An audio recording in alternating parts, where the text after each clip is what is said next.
In the year 260 AD, a Roman merchant stands in a marketplace holding a silver denarius. The coin feels wrong, it looks dull. A generation ago, this coin was 90% pure silver. Today, it is less than 5% silver. It is mostly cheap copper, washed in a thin layer of silver that scratches off with a fingernail. The merchant realizes his life savings are gone. The government watered down the currency to pay for wars on the frontier. The money failed. The trust failed. The empire is breaking. This is not a story about bad luck. It is a story about math. Every great empire follows a mathematical curve. They rise on conquest, plateau on bureaucracy, and collapse under the weight of their own maintenance costs. We treat the fall of civilization like a sudden tragedy. History shows it is a predictable, mechanical cycle. The Roman trap, the math of overstretch. Empires are pyramid schemes. They require constant expansion to survive. Rome built its wealth by conquering rich neighbors, stealing their gold, and enslaving their populations. This influx of stolen wealth funded the legions and paid for the massive infrastructure of the capital. Then, the expansion stopped. Rome hit its natural geographic limits. To the north were the deep, unprofitable forests of Germania. To the south was the Sahara Desert. To the west was the Atlantic Ocean. Rome ran out of wealthy neighbors to rob. The conquest ended, but the bills did not. Rome now possessed thousands of miles of hostile borders. It required 300,000 soldiers to garrison these frontiers. The cost of maintaining roads, forts, and administrations exploded. This is imperial overstretch. The revenue from the provinces flatlined while the cost of defending them scaled exponentially. When an empire can no longer expand, it must tax its own citizens to survive. The tax burden on Roman farmers grew so severe that many abandoned their lands. Production collapsed. The empire was running a massive budget deficit with no new territories to conquer. The government chose the easy way out. They debased the currency. Under Emperor Augustus, the denarius was nearly pure silver. By the reign of Claudius Gothicus, the silver content hit zero. The Roman state created hyperinflation to pay its army. Prices skyrocketed. Trade broke down.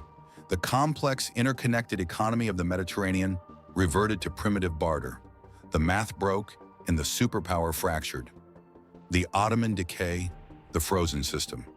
Economic collapse is accelerated by institutional rot. Empires build powerful systems to achieve greatness. Those exact systems eventually freeze up and choke innovation. The Ottoman Empire grew dominant through a hyper-efficient, centralized meritocracy. They selected officials based on capability, not birthright. Their military tech was the most advanced in the world. Their bureaucracy collected taxes with clinical precision. Success bred complacency. Over centuries, the elite institutions turned inward. The ruling class focused on protecting their wealth rather than expanding the empire's capabilities. The Janissaries, once the world's most disciplined elite infantry, evolved into a powerful political mafia. They demanded higher pay, refused to adopt new military tactics, and assassinated sultans who tried to reform the system. Loyalty replaced competence. Positions in the government were no longer given to the most capable administrators. They were sold to the highest bidder or handed to loyal sycophants. Internal rivalries consumed the leadership. The world outside changed. Europe underwent the scientific revolution and the industrial revolution. The Ottomans viewed these foreign innovations with suspicion and rejected them. They banned the printing press for centuries, crippling their own intellectual and economic growth. The empire became the sick man of Europe. The bureaucracy was a massive, paralyzed machine incapable of adapting to modern warfare or industrial economics. It survived on momentum alone, hollowed out from the inside, waiting for a final external shock to topple it. The Spanish currency crisis, the wealth illusion. Some empires do not die from a lack of money. They die from too much of it. In the 16th century, Spain conquered the Aztec and Inca empires. They discovered literally mountains of silver in places like Potosi. Flotillas of treasure ships crossed the Atlantic, dumping tons of precious metal into the Spanish economy. Spain was suddenly the richest nation on earth. This wealth was an illusion. Real economic power comes from domestic production, manufacturing, and agriculture. Spain did not use its silver to build factories, upgrade farms, or train engineers. They used it to buy goods from other countries. They imported Dutch textiles, French wheat, and English manufactured goods. The Spanish elite believed they were too rich to work. Spanish industries withered and died because it was cheaper to buy everything from abroad using stolen silver. The massive influx of silver triggered a century-long economic disaster known as the Price Revolution. The money supply exploded, but the supply of goods stayed the same. Hyperinflation tore through the Spanish economy. Prices quadrupled across Europe. The Spanish government went bankrupt multiple times because their military expenses outpaced the value of the inflating silver. When the silver mines in the Americas finally began to run dry, Spain had no domestic industry to fall back on. They had a broken economy, a broke population, and zero productive capacity. They spent their way into permanent irrelevance. The fragmentation, the power vacuum. The collapse of an empire is rarely a clean, single event. It is a messy, violent slide into fragmentation. When a centralized superpower vanishes, the complex systems that kept millions of people alive disappear overnight. The immediate aftermath is a massive power vacuum.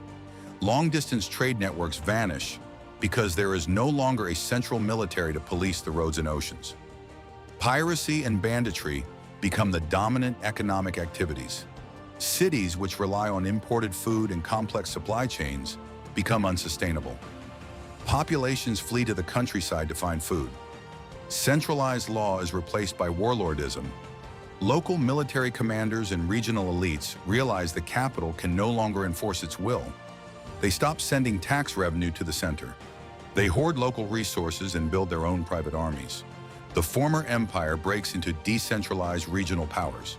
These smaller states fight brutal, low-level wars against each other for decades to redraw the map. The high technology and specialized knowledge of the empire are lost. Literacy rates plunge, infrastructure decays, roads erode, aqueducts crumble, and harbors silt up. This is the classic Dark Age. It is not a period of artistic darkness, but of structural simplicity. The world shrinks. People live and die within a few miles of their birthplaces, governed by whatever local strongman possesses the most weapons. The modern cycle, the unbreakable law. History shows these phases are part of an organic life cycle. Historians call this the Tytler cycle. It is a sequence that tracks the rise and fall of every major civilization. A society moves from bondage to spiritual faith, from spiritual faith to great courage, from courage to liberty, from liberty to abundance. This abundance is the peak of the empire. Then the decay begins. Abundance leads to selfishness. Selfishness breeds complacency.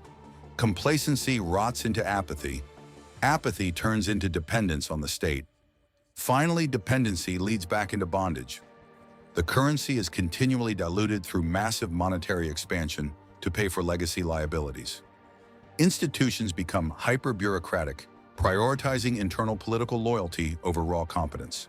The population grows deeply polarized, losing a shared sense of national purpose. Domestic manufacturing is offshored to cheaper nations, replacing real production with financial engineering and imported wealth. These are not isolated political choices. They are the systemic laws of the cycle. No empire has ever escaped them. The cycle moves forward, indifferent to the size of an empire's military or the sophistication of its technology. The only question that remains is where the wheel stops next. The speed of this final descent always catches the population by surprise. For generations, the citizens of a superpower take their stability for granted. They assume the clean water, the functional roads, the stable currency, and the global dominance are permanent features of reality. They forget that these luxuries are expensive outputs of a highly complex, fragile machine that requires constant, flawless maintenance. When the internal gears lock up, the collapse accelerates non-linearly. The loss of confidence happens slowly at first, then all at once. A currency does not lose its value overnight because of a single law. It loses its value because people suddenly look around and realize the government's promises are backed by nothing but debt. A military does not fail because it lacks weapons. It fails because the soldiers realize the empire they are defending is already gone. The final collapse is simply the physical world catching up to the mathematical reality.